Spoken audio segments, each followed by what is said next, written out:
ঢাকায় শোবিজে এক সময়ের জনপ্রিয় তারকা দম্পতি তাহসান খান ও রাফিয়াত রশিদ মিথিলা। গান থেকে শুরু করে ছোট পর্দায় একসঙ্গে বহু কাজও করেছেন এই জুটি।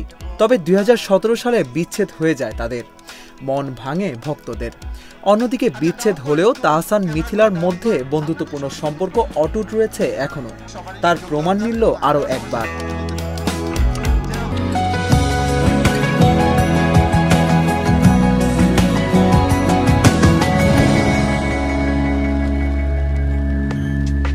বিচ্ছেদের পর এই প্রথমবার একই ছাদের নিচে হাজির হলেন তাহসান খান ও রাফিয়াত রশিদ মিথিলা।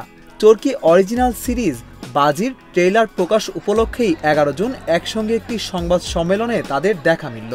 ঢাকার একটি স্বনামধন্য ক্লাবে জমকালো সেই আয়োজনে আরও উপস্থিত ছিলেন মিম মান্তাসা, নাজিয়া হক অর্ষা সহ এক ঝাঁক তারকা। ১, ২, ৩ ঢাকায় জমি জিতে নিন ১০০% ক্যাশব্যাক সহ ২০ কোটি টাকার পুরস্কার। ওটিটিতে আরও কাজ করবেন কিনা এই প্রশ্নে তাহসান জানান, দর্শকদের যদি ভালো লাগে তাহলে সামনে আরও কাজ করবেন তিনি। আমি মনে করি চরকি অথবা যারাই বাংলাদেশে ওটিটিতে ভালো কাজ করছে তারা কিন্তু সফল, কারণ মানুষ কিন্তু আগ্রহ নিয়ে দেখছে, আর আগ্রহ নিয়ে দেখছে বলেই কিন্তু আপনারা এই নিউজ কভার করতে আসছেন, রাইট? সো আমি বলবো যে অল্প সময়ের যাত্রাপথ চরকি এবং other OTTs, hats off to them, যে তারা ভালো ইনভেস্ট করছে এবং ভালো কাজ, ভালো গল্পে আমাদেরকে এনগেজ করছে এবং মানুষ দেখছে। তো শুধু দেশে না, আমি এখন যখন বিদেশেও যাই আমি দেখি যে মানুষ চরকি দেখছে। So I think it's a success. আমরা কাজ করি আমাদের দর্শকের জন্য, যেই মাধ্যমে আমাকে মানুষ নেবে সেই মাধ্যমেই আমি কাজ করব। সো ওটিটিতে এই কাজটা দিয়ে অভিষেক হচ্ছে। যদি বাংলাদেশের মানুষ আমাকে ওটিটিতে ভালো লাগে তাদের, আমি আরও কাজ করব। অন্যদিকে দুই বাংলায় একযোগে কাজ করে যাচ্ছেন জনপ্রিয় অভিনেত্রী মিথিলা।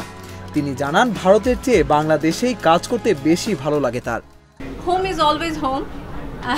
তো আমার এখানে সবাই পরিচিত, আপনারা সবাই পরিচিত, পরিচালক, কো-আর্টিস্ট সবাই খুব পরিচিত। তো এখানে অবশ্যই কমফোর্ট জোনটা অনেক বেশি। আর তবে ওখানেও আমি ৩ বছর এই পর্যন্ত যা কাজ করেছি, আমি খুব সুন্দর পরিবেশে কাজ করেছি, সবাই খুব ভালোভাবে অ্যাকসেপ্ট করেছে। এই অনুষ্ঠানে উপস্থিত ছিলেন চরকির প্রধান নির্বাহী কর্মকর্তা ও নির্মাতা রেদওয়ান রনি। তিনি জানান, কারো জীবন নিয়ে নয়, এটি সম্পূর্ণ ফিকশনাল একটি গল্প। বাজি নিয়ে আমরা খুব বেশি কিছু বলবো না, কিন্তু বাজির পেছনে যারা কারিগর আছেন, এখানে ডিরেক্টর আছেন, আর্টিস্ট আছেন, শিল্পী, কলাকুশলী সবাই এখানে উপস্থিত।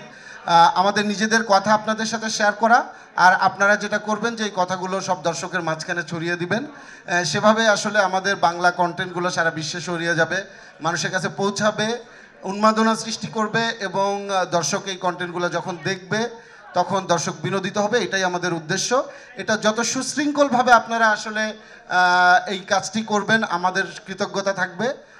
আরিফুল রহমান পরিচালিত বাজি সিরিজটিতে তাহসান এবং মিথিলার পাশাপাশি অভিনয় করেছেন মিম মান্তাসা, মনোজ প্রামাণিক, নাজিয়া হক অর্ষা, শাহাদাত হোসেন, পার্থ শেখ, তাসনুবা তিশা সহ আরও অনেকেই।